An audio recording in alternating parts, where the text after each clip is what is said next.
To give you some background to the event, this is the 14th year that this particular edition and format for the African Cup has been running. Tamari and I were talking earlier because she was asking me if we've held any events up at Troutbeck prior to that, and I told her that yes, that we had staged events at the venue dating back to 1995. But they weren't regular, they were African Championship formats, they were staged every 4 years, that kind of rotation. And it was only over the last 14 years that this has become an annual points.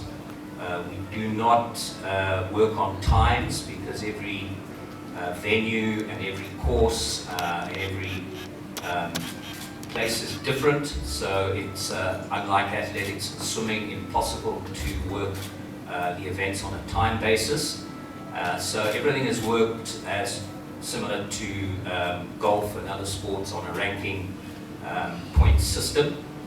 And this earns athletes valuable world ranking points and Africa ranking points so that they can improve their onward career trajectory into bigger events at a higher level.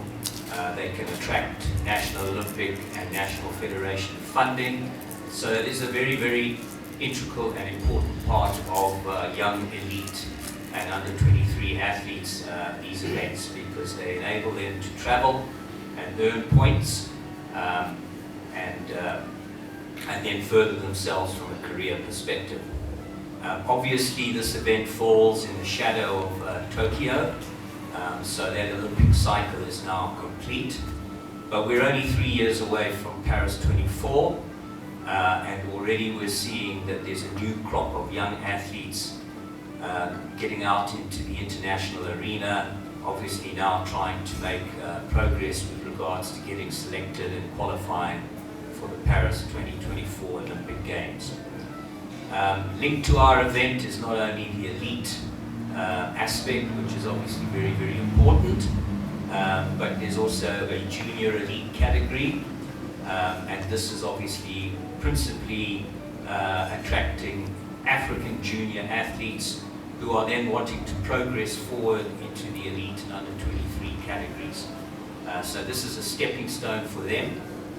The ranking points that they earn at these particular events give them opportunities to be then further selected for junior development camps and similar projects which will then obviously further their career path upwards into under 23 level. So obviously there's a high focus on the next level of junior elites coming through. So this event is a combination of the elites and the junior elites from a racing perspective. They'll attend events internationally where COVID protocols for different countries are in place, and obviously the World Triathlon COVID protocols are in place for those events. We've had technical officials go to the Africa Championships in Egypt, an African Cup in Tunisia, and very recently David Ellis, Catherine Jennings and Sean Shelton all travelled to the Tokyo Olympic and Paralympic Games, where they worked as international technical officials in the Tokyo Games. So we're very confident that we've got the experience to manage the event underneath these unique situations. And I would also like to take this opportunity to thank our sponsor group, who are all obviously represented here this morning, for their unstinting loyalty, their cooperation, their drive, and their enthusiasm to make sure that this event can succeed. And their support through these very trying circumstances has been very gratifying, and we as a sport are extremely grateful for their continued support. And some of these sponsors have been involved with us for many years, and I think this is a wonderful legacy to have and a great partnership relationship to have with these corporate bodies, and it actually gives us the peace of mind that we can put on a world-class level event with their support and their cooperation. and it is teamwork.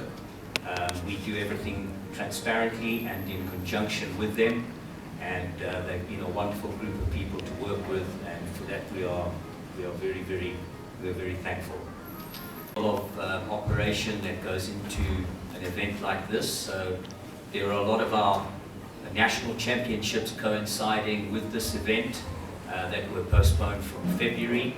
Our athletes haven't had a lot of time to prepare, or competition time, because of the lockdowns, but that's really the same for everybody. So some of them are going to be going into these events not as well prepared as they probably would like to be. So there's the local component. We do have a very good multi-sport element to the event. That is our direction, because World Triathlon is a multi-sport, it manages a multi-sport element related to anything to do with swim, bike and run. So we've got different elements of multi-sport taking place as part of these schedules, so that we are offering something for everybody, all ages, all capability, so that they can experience the Troutbeck event and obviously witness the elite level athletes performing. On the international front, we're very happy to announce that we've got a total of 31 elite and junior elite athletes participating at the event, representing 9 countries. And those countries are going to be Kenya, Luxembourg, Namibia, Niger, Morocco, South Africa, Senegal, Zambia, and Zimbabwe and Tahiti. So we have a very strong African element, which is a first for this year, and this is a product of the level of these similar events taking part around Africa, which basically are designed to benefit African elite athletes. So it's very good to be able to see a strong African contingent coming in here, as well as some of the other internationals.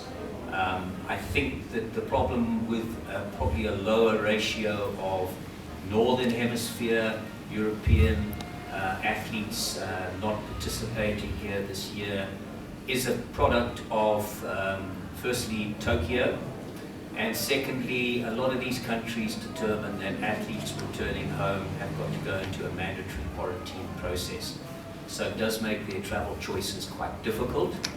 And unfortunately Zimbabwe is one of those mandated quarantine countries for some of these European countries. So we have seen a slight dip with our normal European participation. But we knew this was going to be a bit of a unique event, and obviously we just need to keep progressing it going forward and make it as attractive as we possibly can for the future. The important thing is for this year that the event is progressing, and that we do have a good local and international field participating at the event on the 25th of September, and we look forward to welcoming all our visitors with our renowned Zimbabwean hospitality, and obviously letting our local athletes at long last get out there and perform and participate in sport once again. For these and other stories, visit our website www.263chat.com. Follow us on Twitter @263chat and like our Facebook page 263chat.